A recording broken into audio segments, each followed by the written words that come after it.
Hola Chulis, momentito porque estamos poniendo el hashtag y vamos a ver, ahí está. Y vamos a invitar a Verónica, vamos a ver, ahí está. A ver si se conecta, dejamos el móvil en su sitio que no se caiga.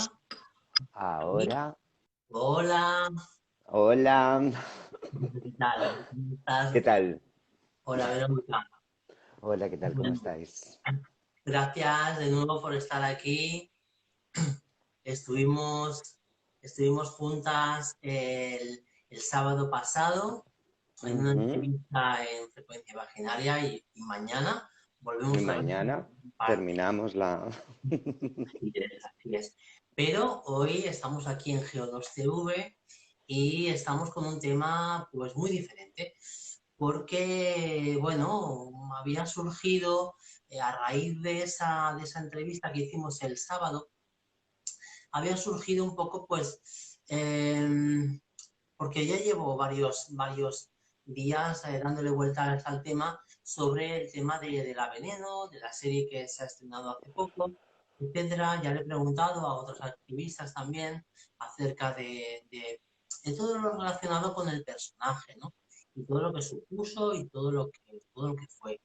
Y bueno, contigo pues quería hacerlo también. El sábado no tuvimos tiempo porque tuvimos una hora y al final lo corto y te Ujú. emplacé aquí a Generación O2 para que habláramos de esto, ¿no? De la veneno. Yo he puesto el hashtag de la veneno la serie por si, bueno, alguien busca este vídeo y podrá tener, pues, yo no voy a hacer una entrevista, vamos a hacer un poquito, si te parece, un diálogo, pero me interesa Claro, saber más bien tu opinión. ¿Por qué?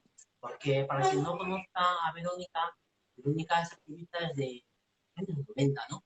Vivió toda la época de que vivió la Veneno, incluso un poco antes, y además también vivió lo que es la calle, ¿no? sí. Entonces, a mí me interesa muchísimo porque considero que tanto tú como otras muchas de las antiguas, ¿no? Que llamamos nosotras en el argot trans, tenéis tenéis un testimonio de primera mano de lo que fue aquella época y vamos a contextualizarlo justamente con, eh, con la veneno, ¿no? Entonces, yo te diría, Claro. para un poco Mm. para abrir un poco, para romper el hielo, te preguntaría eh, cómo viviste el boom de la veneno y si la conociste de primera mano. Sí, sí, sí. Además, supongo que algunas de las compañeras que igual no están viendo la hora, lo verán más tarde o como fuere, también, o sea, yo llego a Madrid, aunque soy nacida en Madrid, pero estaba en Sevilla por aquel entonces. De hecho, en Madrid, en ese contexto de la época, a mí se me conocía como Verónica la Sevillana. Llegó a Madrid en el 89. Llegó en junio del 89 a Madrid, a finales de junio del 89. Eh, Veneno, creo que su primera aparición fue en el año 95, si no me acuerdo, creo que fue en 96. 96 en televisión. Sí, Vale. Claro. Antes, Veneno ya andaba por Madrid. O sea, vamos a ver en el contexto de que he mirado un poquito así por las redes, porque sinceramente como activista, pues realmente tampoco era muy fuerte preocuparme por la Veneno, pero sí que he mirado un poco qué contexto se estaba montando y qué historias se estaba montando de la Veneno. Veneno aparece un par de años antes. Yo conozco a Veneno antes de que salte el estrellato de la Veneno. La conocí, perdón, por aquel entonces iba por la zona de donde nosotras trabajábamos en Rubén Darío, conectando con nosotras, nos vendía bocadillos, seamos realistas, no voy a mentir. Era una manera también de buscarse la vida que ella había escogido y poco a poco de ahí empezó también a hacer su proceso de hormonación, Ujú. saltó muy rápido a lo que son meterse silicona en labios, meterse silicona en cuerpo, muy, muy rapidísimo. Ni siquiera dejó que el proceso biológico natural de lo que es una hormonación que conlleva un tiempo a dar esa información genética a tu Era, cuerpo, esa era habitual información. en aquella época, ¿verdad, Verónica? ¿Perdón? Era habitual en aquella época, ¿no? El no esperar ese proceso y acelerarlo con...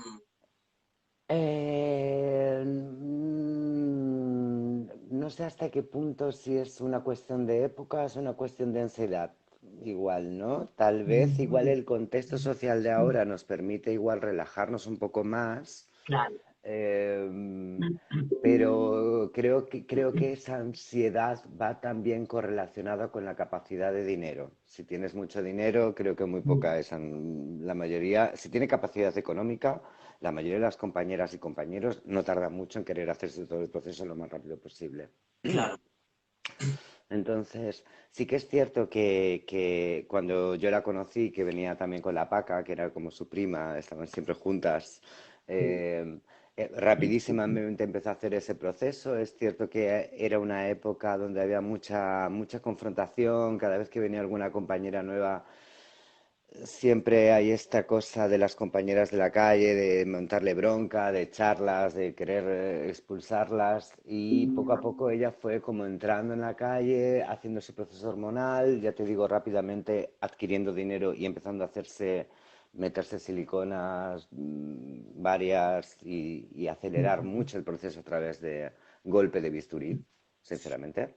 Porque yo creo que Y en aquella época, Verónica, el bisturí, la silicona, etcétera, etcétera, y muchas otras cosas, muchas otras sustancias, ¿no? Yo creo que venía por una ujú, exigencia, ¿verdad? Una exigencia bueno, del propio negocio, de la presión social que había en aquella época. Estamos hablando de los años 90, ¿eh? O sea, estamos hablando que ya hacía años que había muerto un dictador que hubo aquí en este país, pero todavía esa sombra todavía perseguía durante todas esas décadas, ¿verdad? ujú, sí, creo que era también un concepto de la época, ¿no? Igual la adoración era mucho a las mujeres de los años 50, un tipo de mujer con una cadera muy prominente, que toda era a base de ponerse el corset que les destrozaban viva, y una estética muy, muy exagerada, tal vez. Y sí que muchas compañeras eh, mm, a ver, vamos a hablar aquí muy de tú a tú, muy de calle, vamos a pasar de tratar de Por decorar favor, las Verónica, cosas, a estas alturas sinceramente. espero que no tengas pelos en la lengua, No, no, precisamente. no, no, no, no voy a poner pelos en la lengua, me da igual aquí las cosas como son. O sea, yo me acuerdo mucho que había este machaconeo de las compañeras de tú no eres trans porque tú no tienes tetas, o tú no eres trans porque no se te ve femenina. A día de hoy todavía, ¿eh? Vea, ya, es un grandísimo conflicto y un grandísimo problema del colectivo en sí. Es una pena como el colectivo se automachaca también a sí mismo por un rol estético, algo tan vano Sí, como un sí, rol estético que luego, igual ya el sábado que viene, cuando hablemos de otro tema, igual este rol estético no es tan estúpido en otros aspectos. Pero sí, sí que es cierto que las compañeras, sí que como tú bien decías, tenían mucho ese machaque, mogollón de este machaque, y sí que a ella la machacaron un montón, pues porque venía a vender bocadillos y de ahí te quieres hacer maricón y tú te quieres, perdón, mira lo que acaba de decir, te quieres hacer maricón, o sea, me he teletransportado sí, a sí, sí, la sí. época. Pero es que era la regla de aquella época. Sí, sí, sí, sí. O sea, la jerga, el verbo, la manera de expresión, inclusive muy, muy denigrante, sinceramente. Ya, El machaconeo, como vuelvo a decir, el machaconeo de este aspecto, ella poco a poco se hace la hormonación, empieza a trabajar. Es una época en la que no voy a negar que ganábamos mucha economía. sí, España económicamente estaba bastante bien, todavía no se había declarado que estamos entrando en la Comunidad Económica Europea, pero económicamente había un nivel bien. Lo sí, que podíamos llegar a generar una noche en una calle a nivel económico para un sueldo era bastante bien. nada de las burradas que decía la Veneno, todas esas fantasías de 200.000 euros, 200.000 pesetas y todo esto son gilipolleces que además nos trajo muchísimos problemas en la calle. Pero, pero sí, yo creo que principalmente la cuestión es esta. Ella sufre el rechazo que muchas compañeras han sufrido. Yo no voy a... La verdad es que yo creo que también ese rechazo se marca más dependiendo de qué años empiezas a hacer tu transición. Yo Ujú. empecé muy joven, entonces ya como que se me... Cuando llego a Madrid, hormonándome, todo el proceso, como que mm, la manera de las compañeras de tratarte era un poco diferente. Cristina, la Veneno, empezó con sus 20 y pico años a hacer el proceso. Tuvo que Ujú. enfrentarse a compañeras muy bordes, sinceramente, muy agresivas en el verbo, en la manera. Y creo que su manera de defenderse a ello era superar esa agresividad en Ujú. maneras, en modos, en verbos y en forma de comportarse, ¿no? En una estética en la cual tengamos en cuenta que en aquella época nuestro nivel económico se basaba en cuanto más femenina te representabas y cuanto más bella tratabas de mantener una estética, ¿no? Era un momento en el cual, por ejemplo, pues venían compañeras de pronto de otros lados que optaban por utilizar ropa interior, abrigos con ropa interior, y eso era ya como un escándalo que lo flipas. Sí, sí. Y, y la competencia entre nosotros era ver quién de nosotros estaba más mona o quién nos veíamos más mona con el modelito que nos habíamos comprado. Y esta era un poco la imagen, ¿no? Igual, no sé, yo igual, Tina, tal vez Tú lo que más conociste, me... como dices a la Veneno, era diferente la Veneno que tú conociste en la calle a la que luego se vio en la televisión. Yo creo que a Cristina, tal vez a Cristina la Canaria, y si esto lo viera, sabría quién es, y ella diría, ay, pues igual yo sí. O otra gente, igual haya podido conocerla mucho más íntimamente. Ya te he dicho, había una competencia muy bestia entre nosotras. Yo, la verdad, que por aquel entonces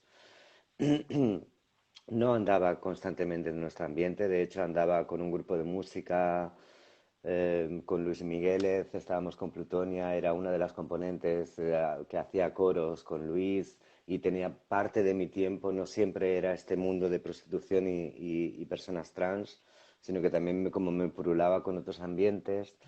Em, Creo que Chris era el personaje que veíamos en la calle. También en la calle cada una mantenía un personaje, por así decirlo, unas características. Muy pocas eran realmente muy humanas en la calle, en ese momento de la calle, ¿no? Luego te las podías Sí. encontrar para ir tomando un café y eran todas fantásticas y superhumanas y hablaban de cosas bonitas, pero no entiendo por qué había como esa competencia de te has montado el chiringuito al lado mío, me quieres quitar el dinero, ¿no? Es como, Cari, el dinero da igual, o sea, en verdad tú estás ofreciendo una estética, un concepto, hay unos señores que están dando vueltas en coches y van Sí. preguntando y luego deciden, o sea, no hay nada más, no hay ninguna... No hay ningún de este aspecto. Igual, Chris, ya te puedo decir de entrada, para que lo desarrollemos un poquito más, igual Chris lo que sí tenía era ese carácter que se conoce de Cristina la Veneno en Ujú. televisión, exacerbado, una exageración un poco más de lo que era ella a la hora de estar en la calle trabajando, que para nada es Cristina puertas adentro y para nada es Cristina como persona. Eso lo puedo asegurar sí o sí. Luego, también te puedo decir que, bueno, dala de comer aparte, ¿eh? Que tampoco... Bueno, no está bien. Ahora te pondré una serie de unas cositas que tengo preparadas y así, ya las comentamos, ¿no? Pero eso que Vale. dices es que es verdad, ¿no? O sea, ella fue una representación, porque cogieron en televisión de la de Cristina la Veneno, era una representación de lo que se vivía en la calle, precisamente, ¿no? De esa competitividad entre nosotras que hasta el día de hoy todavía Sí. existe, tú lo sabes, ¿no? Ujú, Verónica. ujú. Y yo creo que eso es lo que la televisión de aquella época, que hoy en día ya las televisiones ya no se centran en eso, aunque eso también, ese concepto ya también ha disminuido mucho, evidentemente, pero en aquella época era como muy salvaje, ¿no? En los años 90 en la televisión era muy salvaje, todavía sigue siéndolo, pero mira, vamos a escuchar un programa Vale. de Pepe Navarro, creo que era La sorpresa del pelícano, creo que era, no era el Mississippi, sino La sorpresa del pelícano, ¿no? Posterior. Creo que era posterior, sí. Mm. Entonces era un diálogo entre Cristina La Veneno y una tal Vivi Montoya, que no sé si te sonará, de aquella época, ya era mayor en aquella época, ya era mayor. Era Ujú. una activista trans, pero una activista trans conservadora, que incluso en el programa le regaló una Biblia a, a Cristina La Veneno. Muy surrealista, ¿no? Muy Totalmente. surrealista, sí. Pero, bueno, a ella, a esta tal Vivi Montoya, le pregunta a Pepe Navarro lo siguiente, vamos a ver si se oye.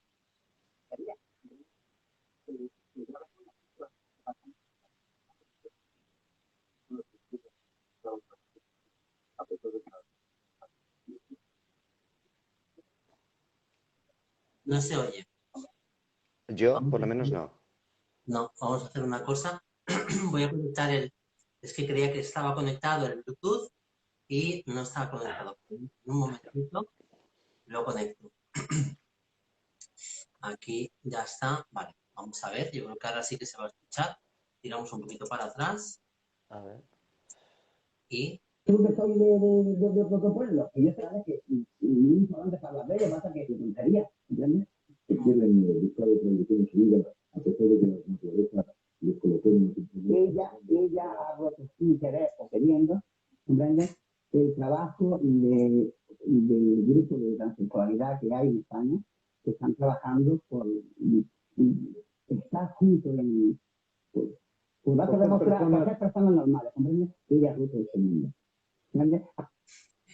lo último que dice de las personas normales también tiene su miga. Hay que contextualizarlo, que era una activista, era o es, no sé, que supongo que estará viva, una Ujú. activista trans conservadora, ¿no? Pero ella lanza esa reflexión, ¿no? Queremos Perdona, perdona, Tina, disculpa un momento, no lo he podido oír porque se acoplaba mogollón, entonces vas a ah, tener vas a tener que decirlo tú misma. vale, venía diciendo Vivi Montoya, Ujú, que Cristina La Veneno, con su aparición y con su irrupción en la televisión española, en todas las cadenas, ¿no? Pues que ujú. rompió el trabajo del activismo que se llevaba haciendo durante años hasta esa época, ¿no? Eh, ¿Qué crees tú de esto? A ver, Tina, yo creo que es injusto, primero por un lado. Vamos a ver, para mí, Veneno, vamos, porque para mí ese es un personaje, ¿vale? Veneno no rompió el activismo. Fue Pepe Navarro y fue el programa de Telecinco, creo que era, quien buscó específicamente un tipo de personaje y lo maximizó para burlarse y hacer la burla típica española que llevan todo el tiempo haciendo de lo que era una mujer trans. Entonces, no es que ella destrozara una lucha social, es que en un momento en el cual socialmente estaban empezando a aparecer compañeros trans, por fin, hombres trans, ya era hora que dieran la cara en aquellos entonces, y que dejara de parecer que la mujer trans era una ida de la olla más de la homosexualidad, que empezara a verse que esto era una identidad que iba mucho más allá de con quién te ibas a la cama, aparece esta burla social que se genera a través de el modo de expresión y el modo de hacer que tiene Cristina cuando entra en su personaje de la Veneno, que ya llegó a un punto que ya no diferenciaba entre ella y el personaje. También eso es verdad. Pero no creo que sea creo que el error, creo que Vivi lo que debería haber atacado es al programa.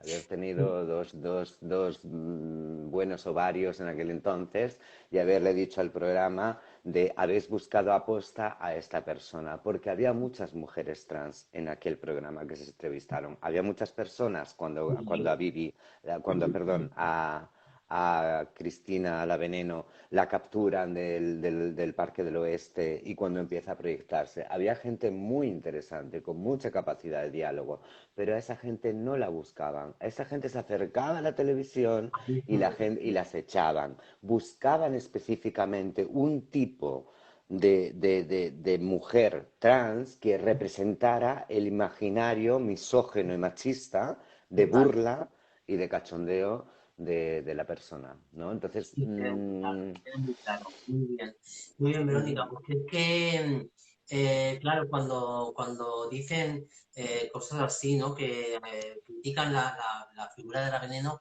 como una persona que, bueno, que rompió y que rompió, ¿no? Luchas, etcétera, y cosas así. Realmente, Cristina fue, pues eso, un juguete que al final, entre unos y otros, acabó absolutamente roto, ¿no?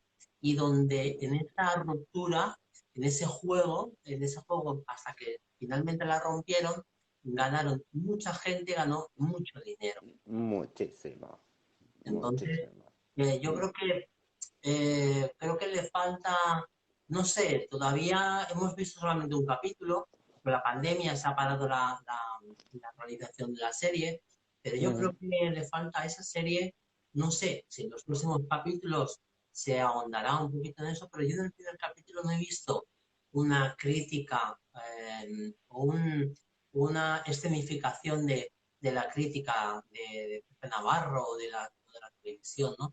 Sí que he visto personajes que se mueven en la ambición, etcétera, ¿no? Y todo esto, pero no sé si el gran público llega a apreciar que esa gente, en realidad, de Navarro y muchos de sus colaboradores realmente eran auténticos buitres, ¿no?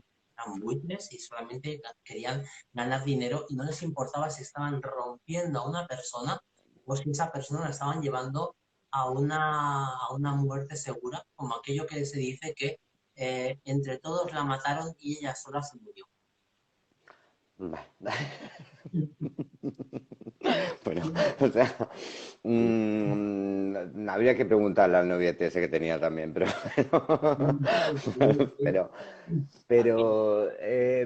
Cristina fue utilizada. No quiero decir que, a ver, por otro lado, luego te pones a pensar, pero Verónica estuvo un montón de tiempo en televisión, o sea, también podía haber utilizado su cabeza y haberle dado la vuelta a la circunstancia. Pero creo que cuando te sumerges en una vorágine de la magnitud que se sumergió Cristina, donde todo estaba enfocado al espectáculo nocturno, donde todo estaba enfocado a la burla, al cachondeo y a qué gracia me hace el pibonazo este que tengo aquí delante diciendo burradas por todos lados, ¿no? Entonces, de ahí a que haya juventudes que piensen que gracias a Cristina se normalizó eh, o naturalizó, terminemos esa palabra, se naturalizó a las personas trans, pues es un grandísimo error. O sea, gracias a grandes activistas que han luchado un montón y gracias a gente que ha luchado por naturalizar nuestra identidad y por mostrarnos de una manera natural como somos. Vuelvo a decir, para mí ha sido una utilización plena del personaje. Ella no supo, de golpe porrazo, creo que sacó un disco también o sacó un temazo, no lo sé. Disco Mm, bueno, y varios libros también. Claro, y la tenías de animadora en discotecas y de programas de Sí, televisión donde al mismo tiempo la confrontaban con otras compañeras con las cuales se ponían a pelear de una manera, o sea, horrible, muy, racista donde las haya, misógena donde las haya, incluso transfóbica. O sea, es que si analizas todos sus discursos, tengo también preparado, al hilo de esto que acabas de decir, ¿no? Un extracto de un programa, nefasto programa, por cierto, ¿Dónde estás, corazón? con Jaime Cantizano y una serie de productores. Ay, por favor, ponme el audio que se escuche bien. Se escuche. Porque, por favor, no. El programa más infame, yo creo que de los más infames que ha habido en la televisión, Jaime Cantizano y un montón de colaboradores, todos también inmersos en la infamia contra Cristina La Veneno, incluida la famosa Patiño, ¿no?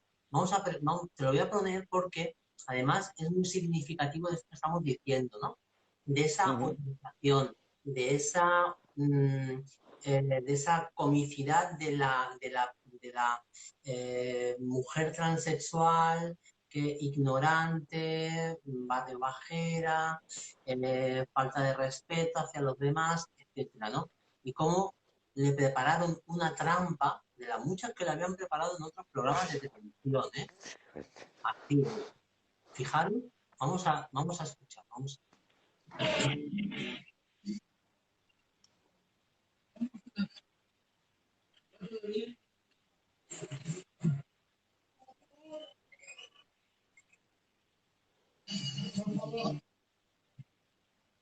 Pregamos Jerónimo, poca cosa, el padre.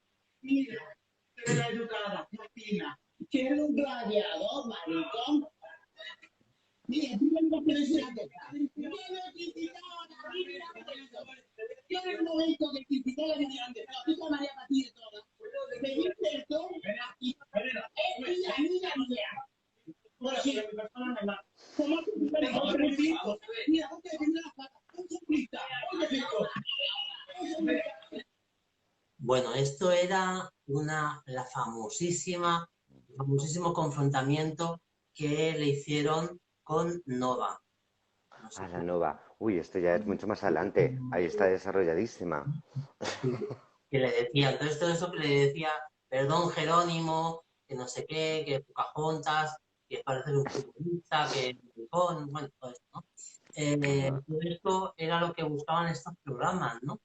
Sí. Una carnaza de la bazofia más putrefacta que se puede hacer en televisión, ¿no? Al día de hoy, yo no sé si han habido otros ejemplos de otras personas que las hayan expuesto a tal, digamos, exposición de escoria y de basura televisiva. Sinceramente. Veneno dio bastante juego, pero sí que había... es que analicemos qué es el inicio de la telebasura que llevamos todavía hoy en día con Sálvame Deluxe y demás. O sea, como esos programas donde la gente se pisa, se insulta, se chilla, termina siendo la norma y lo que hoy en día es la mayoría de los programas de sobremesa que nos tenemos desde las 12 del mediodía hasta no sé qué, a las 8 de la tarde. La verdad es que hace mucho que no veo televisión, pero bueno, sé que copan estos horarios televisivos a saco. Y no lo he podido escuchar bien porque se acopla mogollón. Entonces no sé cómo se oirá para el resto de la gente, pero para mí, desde luego, no, he oído como momentos en la Gladiador y no sé qué cosas así, que era como volver a teletransportarme. Hay muchos comentarios, además, vamos a aprovechar, porque ahí me Vale. están comentando muchísimo, ¿eh? Débora nos dice, es verdad, se reían de ella y la mataron, porque sabía mucho y no sé qué, muchos hijos de puta importantes esta mierda de sociedad. ¿Tú crees que es verdad que en realidad todo esto que decía ella, que te había acostado con gente tan importante, que tenía mucho que se tiraba de la manta o lo que sea, cosas así, es Bueno, cierto? Veneno, si tengo entendido, muere después de haber salido de la cárcel. Muere en un momento en el que ya no es una persona con gran repercusión mediática.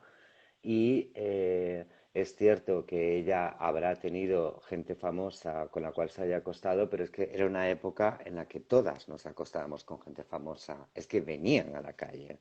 Es que desde que Veneno sacó y empezó a decir la gente que podía venir a la calle y todas estas cuestiones, a nosotras nos tumbó el trabajo. porque de entrada ya la mayoría de los clientes no querían venir porque era como, Dios mío, estas nos sacan por televisión y nos lo cantan todo. Supongo que para ella también tuvo que ser un problema a nivel mediático, a nivel económico, porque tuvo que depender únicamente del circo, cada vez, o dependía más del circo o de poder tener clientela desde una manera como más encubierta, ¿no? ¿Que la mataron? Personalmente creo que no. Yo no creo que sea una cuestión de que ella la mataron porque se había acostado con Pepito, con fulanito, con Menganito. Ya. Estos son cosas que no. Yo creo que Veneno tuvo ciertos declive bastante chungo después de salir de la cárcel, no tuvo una recuperación buena. Y para mí lo que, a ver, tendríamos que analizar es el chulazo ese que tenía portugués, Chulimangui, que es lo que deberíamos de analizar todas. Yo creo que es más lícito mirar que el portugués Sí. ese que la fosteaba, bien fosteada, sea el que se la quitó de en medio, o que viendo en un momento en el que la Veneno tuvo un exceso de drogas, dijo, la dejo ahí que se muera, que otras cuestiones. No que hayan venido, mira, vamos a matarla porque va a decir que la ha chupado la polla a no sé quién. No. Ya. ¿Cómo puede Porque ser? mediáticamente, tengamos una cosa, los cargos importantes de verdad de este país están protegidos. A la hora de la verdad, tú no eres nadie para poder, puedes decir Pepito Venganito, pero no va a trascender y se te va a destruir como personaje social. O sea, no, esta conspiración de la mataron como mataron a Marilyn Monroe, no, no era Marilyn Monroe, señores y No, señores. no te lo acabas de creer. No. Bueno, yo personalmente tampoco. Nos dicen por aquí un comentario muy interesante Ujú. y que dice, ahora les sorprende que pidamos cupos laborales trans y derechos trans. Hemos estado demasiado tiempo aguantando su discurso transfobo de era tan gay que, se supone que era tan gay que se volvió travesti, se volvió Ya. no, lo digo para que no se entienda, ¿eh? Que sea... A ver, esto era algo que quería desarrollar contigo, pero aprovechemos ya el punto de aquí. Yo creo que tenemos que hablar de la hipocresía social, ¿vale? Cuando hablamos de cupo laboral trans, estamos hablando de que realmente para quién es el cupo que estamos pidiendo, porque tenemos un montón de compañeros y compañeras trans que a lo que popularmente se le llama passing, que podría ser que visiblemente no es una persona que te dieras cuenta que es una persona trans, no tienen problema. Muy interesante por dónde vas. No tienen problemas para una inserción laboral. Así ponga Pepito Menganito en su DNI. O sea, Así. perdonen ustedes, aquí la presente en su época, que además que me has puesto una foto del 2004, en esa época del 2004, Fuimos yo he amigas, trabajado fuimos en amigas, restaurantes, sí. He trabajado en restaurantes, en bars, en discotecas, he hecho caterings para bodas, vale, no he trabajado de directora de banco, no tengo una formación de directora de banco, pero he podido trabajar y mi DNI ponía Jorge Pérez Arauzo. Entonces, yo no he tenido problemas y conozco gente que puede trabajar tranquilamente porque su identidad no genera visibilidad. El problema que tenemos socialmente para las compañeros, los compañeros y las compañeras y los compañeros trans son cuando son visibles. Y en este sujeto político hay que hacer un especial R a la mujer trans. Cuando la mujer trans es visible, cuando es visible de, mira, ahí va una, porque esto es muy típico de este país. O sea, esto de tener una compañera con la cual hicimos una tesis de desarrollo de las personas trans en el 2004 y ella era una compañera alemana que me decía, Verónica, yo flipo, ¿cómo voy con amigos por la calle y de golpe porrazo me tocan el codo, mira, mira, mira, ahí va una, y es como, ¿y a mí qué me importa? O sea, es como, no lo entiendo, pero esa es la idiosincrasia española, el cotilleo, ¿no? Entonces, cuando una persona, sobre todo mujer trans, es evidente su identidad públicamente como persona trans, es muy difícil que encuentre trabajo. Ahí es donde tenemos que atacar. Ahí es donde los colectivos, la plataforma trans y demás entidades de lucha por los derechos de las personas trans tienen que atacar. Porque solamente las personas que ya se han hecho su transición en un puesto de poder, han hecho la transición, han conseguido el trabajo. Y como pierdan ese trabajo, cuesta mucho que consigan otro trabajo de equidad en el cual ya fueron expulsadas. Entonces, ¿cuál es la problemática? ¿Es que las personas trans no encontramos trabajo o es que si eres evidente no encuentras trabajo? Yo sigo luchando porque la problemática es que si eres evidente no encuentras trabajo en este país porque es muy hipócrita. Así es. Mira, yo creo que esto, algo parecido, lo hablé con Marc Ambroye, ¿no? Por Ujú, cómo mujeres trans, que son ya, que tenemos una edad, ¿no? ujú, Incluso más mayores que yo, más mayores que ujú, nosotros, ¿eh? Dicen o aseguran que pues la Veneno fue un mal ejemplo, que no todas somos prostitutas, que no todas tenemos que ser prostitutas, etcétera. Pero, claro, la Veneno, Cristina la Veneno, salió en una época que tú la conoces muy bien, que era o eso o no eras, no hay más. O sea, o eras eso o no eras. Si eras una mujer transexual visible, como tú estás diciendo, ¿no? Ahora bien, cuando ujú. dicen, entonces Marc Ambroye dijo algo muy acertado, ¿no? Dices, joder, claro que sí, tú eres profesora, eres técnica de no sé qué, eres ingeniera, lo que sea, pero ¿por qué? Claro, porque has hecho tu transición ya a la edad tardía, cuando tú ya tenías tu trabajo asegurado, cuando ya todos los tenías muy asegurado. Tenías, únicamente compartes la edad que hubiera tenido Cristina en este momento, pero no Res compartes més. nada más. Es injusto decir, yo creo que es injusto decir que, ah, que claro, aquellas, ahora ya, hoy en día, no, hoy en día no. Tú, ingeniera, profesora, sea psicóloga, lo que sea, en aquella época, muy probablemente, Te echaban a la calle. claro, te hubieras dedicado a lo mismo. Si hubieras salido, no saliste, por algo será. Sí, No, voilà. yo No. no sé, yo es que lo veo muy claro. Nunca. Mm, totalmente. O O sea, sea, es que está ahí, es que no lo podemos. A ver, yo creo que es mal. O sea, quiero decir con este aspecto, mm, el hecho de que no le demos la voz a la Cristina. Teníamos a Vivi Anderson. ¿Qué pasa con Vivi Anderson? Vivi Anderson existía, ¿me entiendes? Era un sujeto visible, existente y que ya de mayor se hizo pública inclusive su operación de reasignación sexual. ujú. Entonces, había ya otro imaginario, había cabareteras.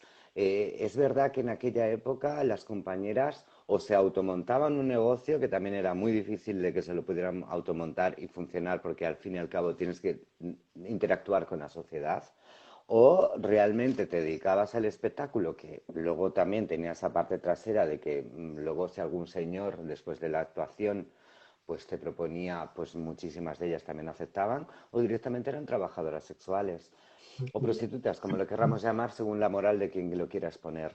Pero hoy existe un 28 de junio porque personas trans, no solamente Silvia Rivera y Marsha Johnson, sino también otro compa trans masculino, se revolucionaron un montón.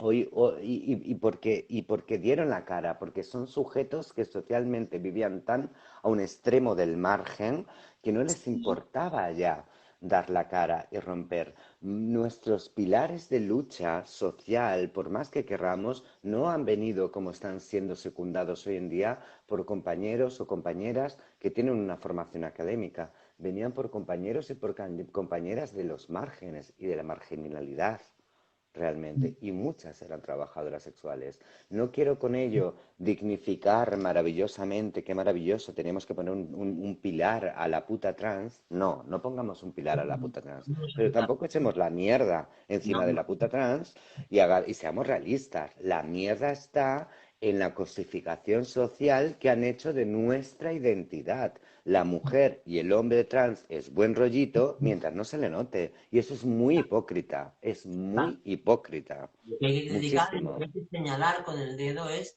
la hipocresía de la sociedad, la hipocresía del machismo, de lo patriarcal, de esos señores Ujú, y señoros que, Ujú. bueno, que viven una doble vida, que pertenecen a la identidad de género más perversa y más degradada Mm. que existe, que es la identidad de género hombre, eh, hombre cis Sí, heterosexual, sí, que sí, sí. es la mayoría de violadores, pederastas, abusadores sexuales, etcétera. Esto es así. Ujú. Entonces, a estos Ujú. a los que hay que señalar de una vez por todas, ¿no? No, Claro, no criticar sí, o criticar a las mujeres transexuales por una cosa o por la otra, ¿no? Porque tú lo decías muy bien, hay tres tipos de mujeres transexuales. Una la que es visiblemente transexual, otra la que ujú, es totalmente invisible y otra la que ujú. puede ser invisible o no visible, pero se visibiliza, ¿no? Y yo también. Entonces, entonces, en ese segundo grupo a mí me fascina imaginar cómo puede ser, cómo podría ser un futuro donde esas chicas, que sobre todo son chicas muy jóvenes, están totalmente, invisibilizan totalmente su identidad de género. Es como dices tú, que van por la calle y a la retina del ojo humano no interpreta que es una mujer sexual, con lo cual pasa totalmente desapercibida, no tienen estigma laboral, etcétera, etcétera, ¿no? Ojalá algún día vivamos en un futuro donde esas mujeres digan, aquí estamos, porque son muchas no, muchísimas mujeres transexuales que están hoy en día invisibilizadas entre la población. Ojalá salgan y digan, pues sí, yo me he tenido que invisibilizar, pero me invisibilizo. Y soy, pues, cajera del supermercado, soy abogada, soy tal, o soy puta, o soy lo que sea. Pero aquí estamos, ¿no? Porque ese es el Ujú. gran grueso de lo que se considera las mujeres transexuales hoy en día. Y ese es, yo creo que es una, una, un potencial que tenemos las mujeres transexuales que no podemos explotar porque todavía esas mujeres tienen mucho miedo a expresarse como realmente son, mujeres transexuales, ¿no? Y no Creo hacer... que ahí, Tina, es donde se pueden coger de la mano con el estigma puta. Y quiero decir con ello, es un gran estigma social el hecho de que muchas compañeras, por eso esa obsesión con la operación, por esa obsesión me tengo que hacer cursos de voz, me tengo que mutar, tengo que conseguir que no se note, tengo que conseguir que no se note, por eso esa obsesión, ¿no? Ese gran estigma que tienen, sobre todo las mujeres trans en este contexto, porque es cierto que a la hora de cosificar al hombre, el hombre no está tan cosificado como la mujer. Ujú, Hay ciertos caracteres biológicos que se los pasamos de largo. Ay, pues que es gordito, ahí tiene cadera, pues bueno, pues que es gordito, o porque no sé cuánto, o ujú. es imberbe, da igual. Tiene mamas, bueno, sí, mi tío Pepe también los tiene, o sea, da igual. Son un montón de caracteres que Sí, biológica, socialmente, perdón, se ha construido que no analizamos del hombre, más sí la analizamos. La mujer está hipercosificada, está hiper prostituida, nunca mejor dicho, por parte de la publicidad, por parte de la sociedad, cómo ha de ser, cómo ha de vestir, cómo ha de manejarse, cómo te sientes, ¿no? Toda la mayoría de las campañas de publicidad están enfocadas directamente a una estética femenina para vender un sí. coche, para vender una marca, para vender un no sé cuánto. Entonces está hipercosificada, hiperutilizada, hiperexplotada, hiperprostituida. Eso sí es estar prostituida. Entonces, la mujer trans todavía creo que ahí no nos dista mucho de la época de la veneno. Todavía sigue obsesionada con que su maravilloso imaginario es ser un prototipo de mujer que realmente no existe. Es un prototipo de revista, es un prototipo de revista. En vez de parar y empezar a mirar a tu alrededor toda la variedad de mujeres que hay y cómo puedes ser natural dentro de ti misma con tanta variedad de mujer, cómo puedes ser tú también una mujer más.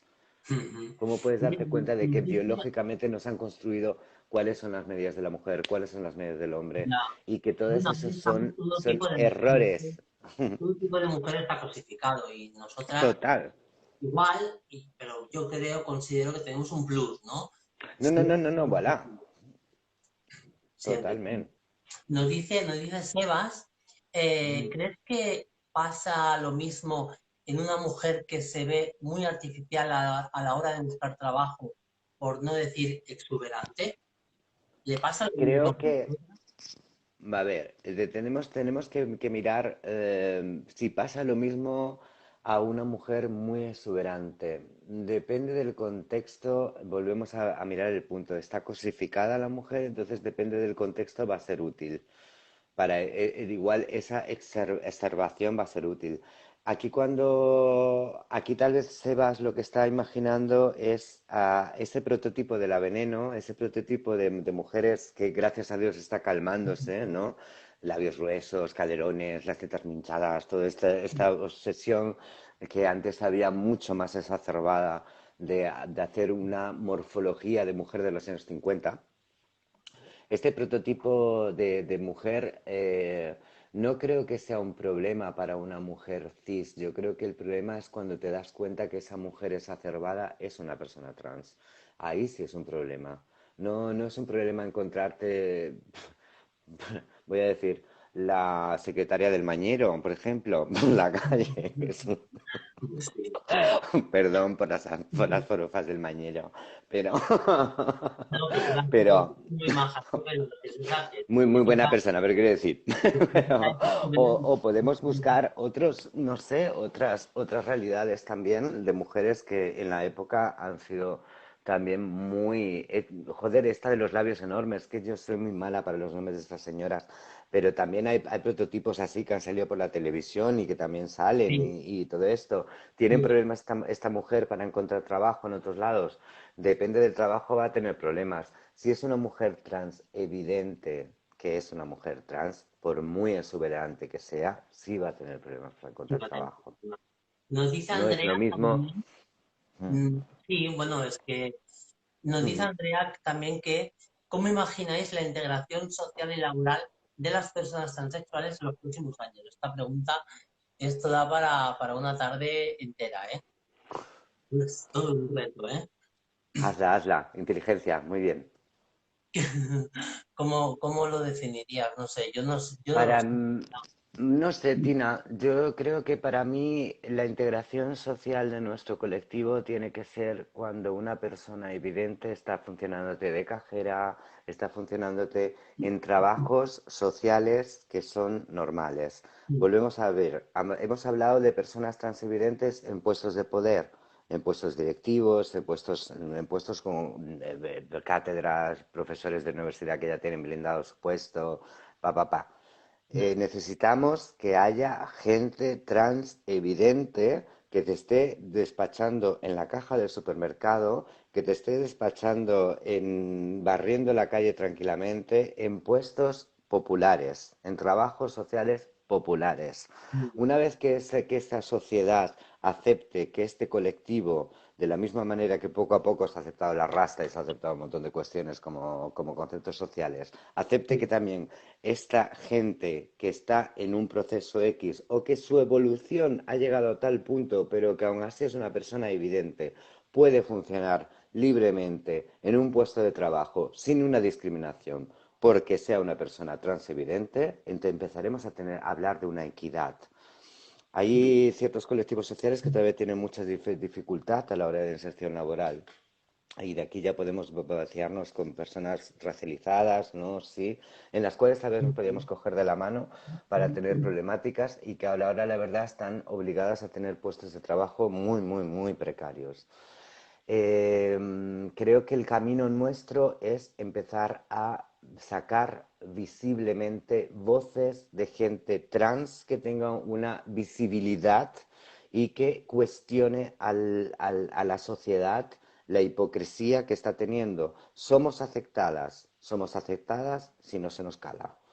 Entonces, ¿qué hipocresía estamos dando? Tenemos una gran parte de nuestro colectivo que queda fuera de todo esto. ¿O qué? ¿Cuál es la solución? Los cogemos con 5 años, les empezamos a hormonar y ya está. Porque es que un poquito Bueno, habría que analizar también está pasando esta esto, parte, ¿no?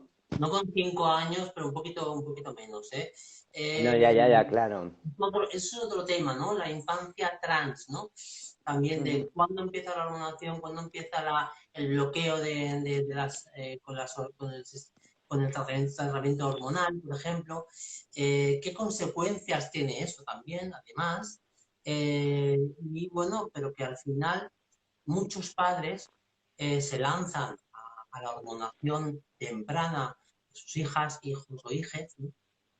Para que sufran menos ese estigma. Evidentemente que, claro, cuando cumplen la mayoría de edad, son personas absolutamente indetectables como personas transexuales, ¿no? Incluso como no han vivido ese estigma durante, o tan exacerbado como durante la infancia, pubertad y adolescencia, pues son personas que no acaban de, bueno, es como una evolución, pero silenciosa, ¿no?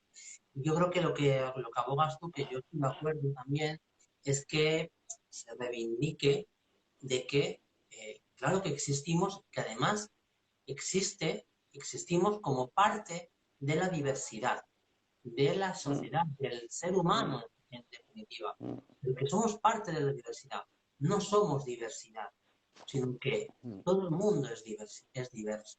Y esta es una mm, parte que durante muchos años, décadas, y sobre todo con el peso de las religiones, se ha mantenido eso, se las ha apartado, se los ha apartado a los márgenes de la sociedad y en esos márgenes donde no hay derechos, no hay acceso al mercado laboral, etcétera, ¿no?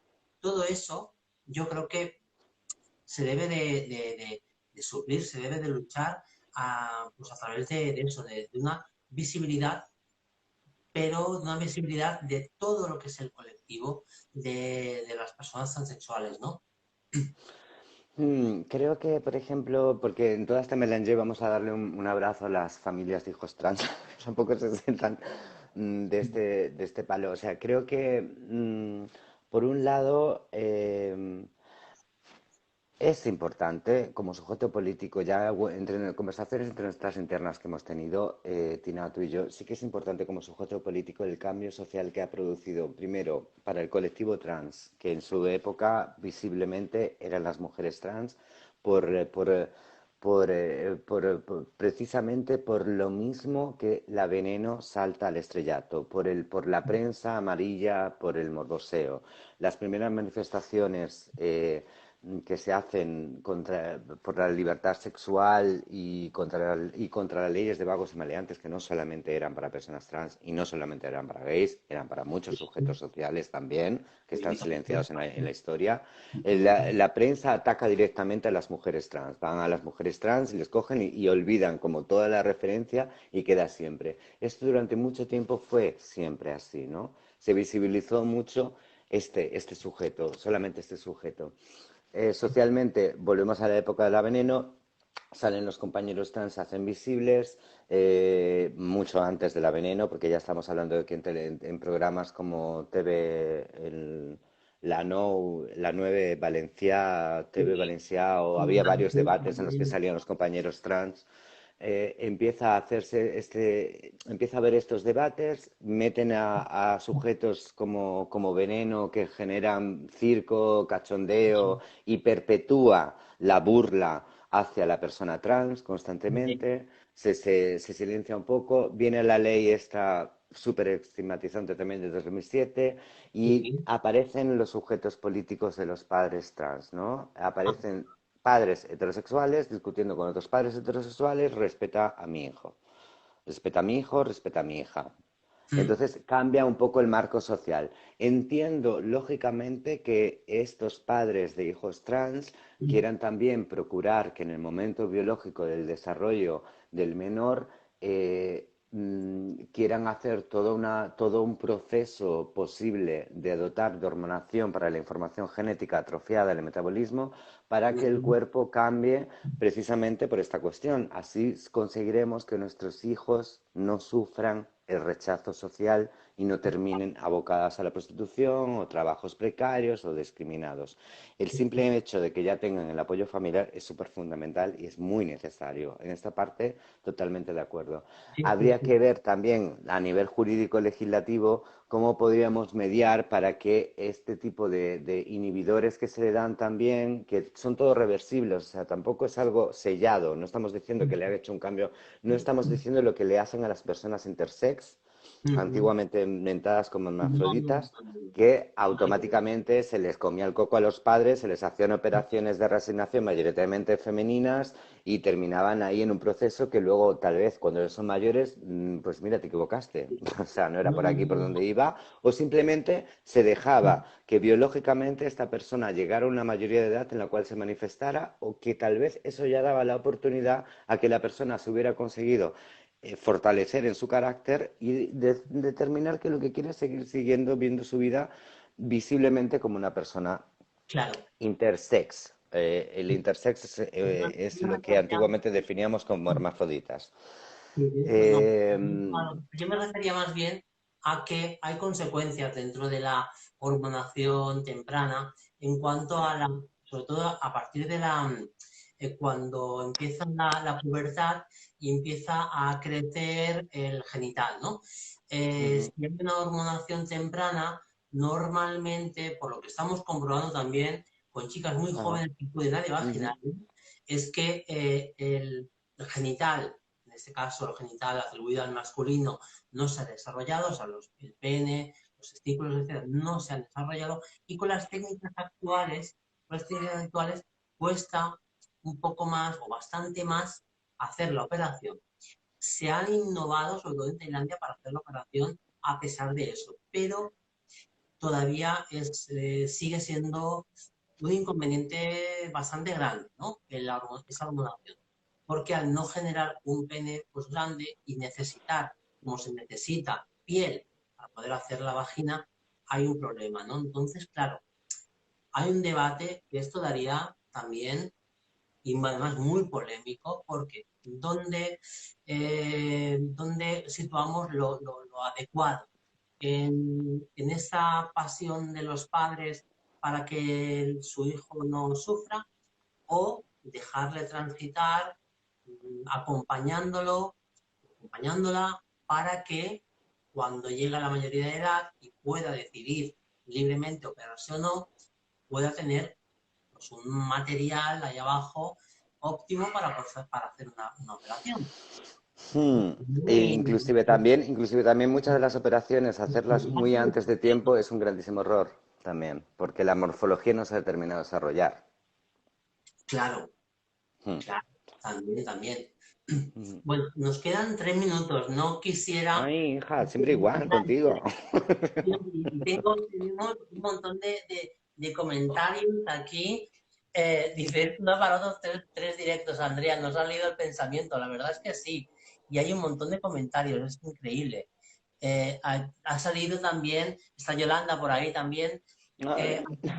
Como hemos hablado de Mañero, en cuanto hablas de Mañero, siempre sale gente que lo descalifica. Siempre, siempre, siempre. Ya, normal. Yo también soy de las que descalifico. A ver, hagamos un cierre un poco de todo. Cuando hemos hablado Sí, de esa visibilidad, cuando hemos dicho de personas transevidentes, yo creo que si la integración social permitiera que cuando familias tranquilamente fueran al supermercado, vieran a una persona transevidente que le está atendiendo en la carnicería, cualquiera fuere de los trabajos, sí, esto también permitiría que la presión que se le da a los menores trans no fuera tan bestia. así es, así es. Esto también lo permitiría. Creo Correcto. que, por otro lado, a nivel médico, habría que analizar un poco las medicinas, la implantación que se le está haciendo a nivel endocrinológico a los menores para ser tan agresivo para llegar a un punto de no permitir el desarrollo genital. Creo que es una hormonación muy agresiva. Y estamos jugando con falta de información social porque no hay estudios, porque se los cargaron, porque los pocos que había los tienen destrozados y no hay estudios a largo plazo de las Verónica, nos queda consecuencias. un minuto y no me gustaría despedirme de ti, que se nos corte, porque aquí nos cortan, ¿eh? Aquí Ah, bueno, en te quiero, Instagram. te quiero. Mira, me acaba de decir Instagram que quedan 27 minutos. 27 segundos, perdón. Así Vale, que nos vemos mañana en Frecuencia Imaginaria, en mi Facebook Live de Tina Recio. Eh, bueno, pues muchísimas gracias de parte de Generación 2 y de Geo2TV. Y vamos, que como decía Andrea, que nos tenemos que volver a ver. nos veremos, Tina. Nos vemos mañana y disfrutar mañana de la segunda parte.